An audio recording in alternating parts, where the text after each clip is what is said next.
Hi everyone, my name is Raghavendra Addanki. Today I'll be talking about intervention efficient algorithms for approximate learning of causal graphs. This is joint work with Andrew McGregor and Cameron Musco. We study the problem of causal discovery, wherein we want to identify all the causal relationships existing between variables in our system. For example, consider the following variables: qualifications prior to college, opportunities after college, college ranking, average salary after graduation. There could also be hidden variables such as college culture, which are also called latents. We want to identify the causal relationships existing between all these variables using as much less data as possible. Basically, we want to learn the causal relationships using low-cost interventions or experiments, given access to observational data. How do we identify the causal direction? Pearl in SCM framework introduces the notion of an intervention, basically which says that we set the variable to a value in its domain and generate a new distribution and evaluate on this resulting distribution. For example, change the ranking of a college and observe if the opportunities for students are affected. This way, one can determine a causal direction. We abstract this notion and give a recent result which shows how do we determine the causal edges in a graph G. Given an undirected graph G or a skeleton graph on observable variables, it is well known that intervening on a set of nodes helps us recover all the directions of edges between S and V minus S. In this example, if we were to determine the edges between V1, V2, V1 and V3, we could intervene on V1 and V4, and that will help us recover these edges. Having understood the concept of an intervention, we now look at a cost model for this intervention. Given an undirected graph or the skeleton graph, linear cost model is defined as follows. Every observable variable has a cost of intervention C of Vi. Intervening on any set of variables is simply the sum total of all the costs of variables in that set S. The problem of learning G, as defined first by Kokaglu et al., is as follows. Given a budget on the number of interventions and the cost of intervening on variables, recover the directions of all edges of G using a set of M interventions that minimizes the cost given by the sum of costs of sets in S. We define an approximate notion called epsilon approximately learning G, where we want to recover the direction of all except for epsilon n squared edges of G.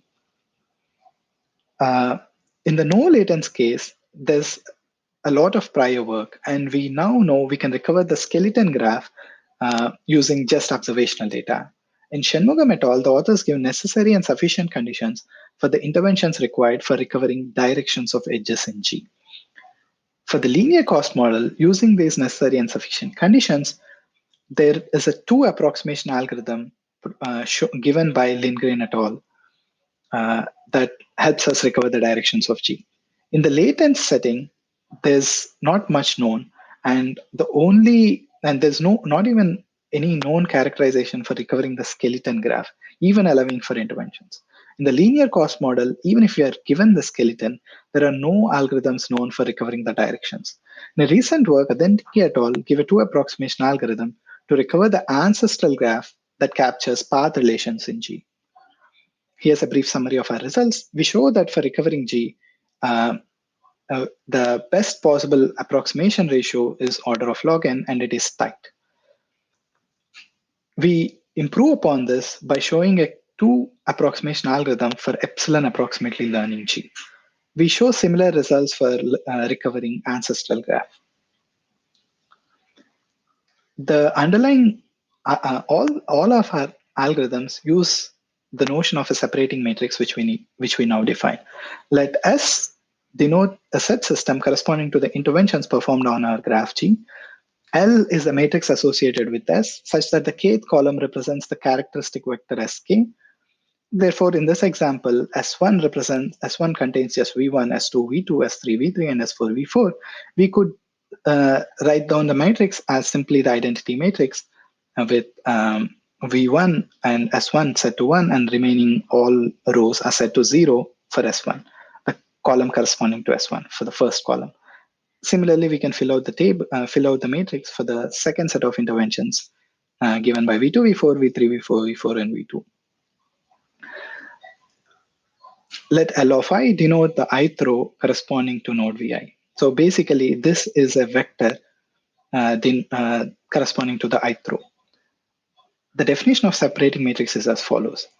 For every edge Vi, Vj in E, L is a separating matrix if Li is not equal to Lj. Basically, the row vectors corresponding to the nodes attached by an edge are different. An epsilon separating matrix is one where this condition is satisfied for all but epsilon n squared edges of the graph.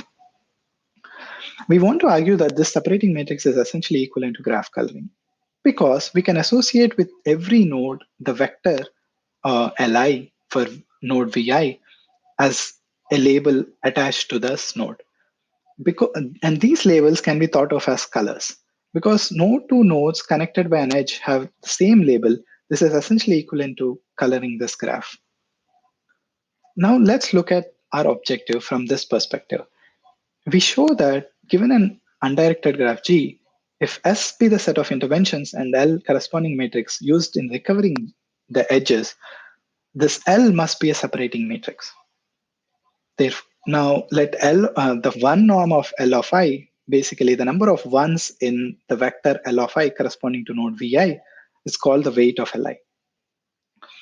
The problem of learning G is equivalent to this problem of defined as min cost SS, wherein we want to output S1 to SM such that the sum cost of nodes in these intervention sets is minimized, and while the matrix corresponding to these sets is a separating matrix. We can also rewrite this objective as sum over the nodes times the L1 norm of the vector corresponding to this node, also called the weight of Li. An approximation goal in this setting would be to identify a matrix L such that the objective is within alpha times the objective attained by L star, the best separating matrix. A bicriterion approximation goal would be to obtain an epsilon separating matrix which is alpha optimal. How hard or easy is it to find a good separating set system or matrix? It is known to be NP hard for interval graphs, and when G is caudal, there is an algorithm that achieves 2 approximation. For arbitrary graphs G, there's nothing known. We show that it is hard to approximate min cost SS if the graph is arbitrary.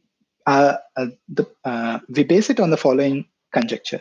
For a fixed constant gamma, there is no polynomial time algorithm for coloring a 3-colorable graph using n to the gamma colors. As you know, graph coloring is NP hard, and approximating it to a polynomial factors is also known to be NP hard. For the special case of 3-colorable graphs, there are no algorithms that obtain better than polynomially many colors. The best known algorithms require n to the 0.2 many colors. Based on this conjecture, we show that every algorithm requires omega log n, obtains an omega log n approximation factor.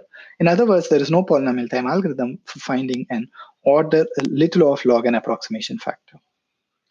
We sketch the proof idea below. If G is a 3-colorable graph, every node in each of the 3 color classes can be assigned the same vector. L star with low cost will therefore contain just 3 distinct row vectors. However, every efficient coloring of G uses polynomially many colors. Therefore, we have to create polynomially many vectors corresponding to these colors, which will make every approximation algorithm incur a very high cost. Perhaps surprisingly, we show that there is a simple algorithm which attains 2 log n approximation for our problem, basically saying that the approximation ratio and the hardness are tied up to constant factors. How do we go beyond this?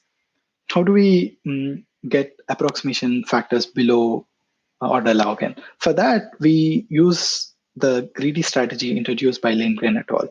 And recover an epsilon approximately learned G. This strategy is basically as follows. Find the maximum cost independent set and assign every node in this set as the same vector. And this has to be a lowest weight vector. If we do that and peel off these nodes iteratively, finding maximum cost independent set and assigning them lowest weight vector, they show that this is too optimal if one can find MIS in polynomial time. But for arbitrary graphs, it is hard to find and approximate within n to the gamma. How do we get around this limitation?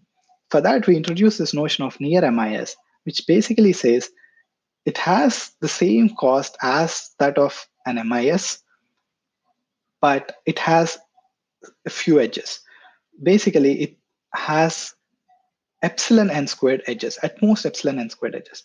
In this example, V1, V2, V3, V4 might represent an MIS.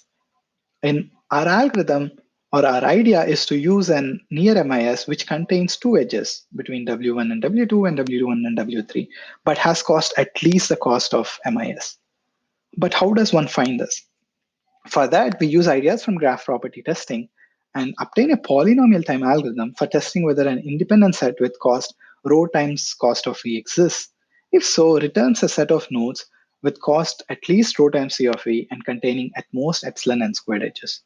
Our final result, combining all these ideas, basically says that we can obtain a two approximation algorithm with a running time of order of n squared, assuming maximum cost of a node, epsilon delta are constants. Here are the results which we discussed in this talk. Basically, for recovering arbitrary graph, we showed that order of log n approximation is tight based on our conjecture. We also showed that we also gave a bi-criterion approximation and obtain a factor of 2 for epsilon approximately learning G. The other results for learning ancestral graph are there in our paper, and we would insist that the interested reader go through those results. We end with some open questions. Is there an optimal characterization for the set of interventions to obtain the skeleton graph? We assume skeleton graph, but can we get around this assumption by recovering the skeleton graph? Can we obtain similar guarantees for sparse graphs or reduce the number of missed edges to epsilon times E instead of epsilon n squared? Improve the approximation factor to less than 2? These are all certainly very interesting open questions. Thanks for your attention. Please ask any questions that you have.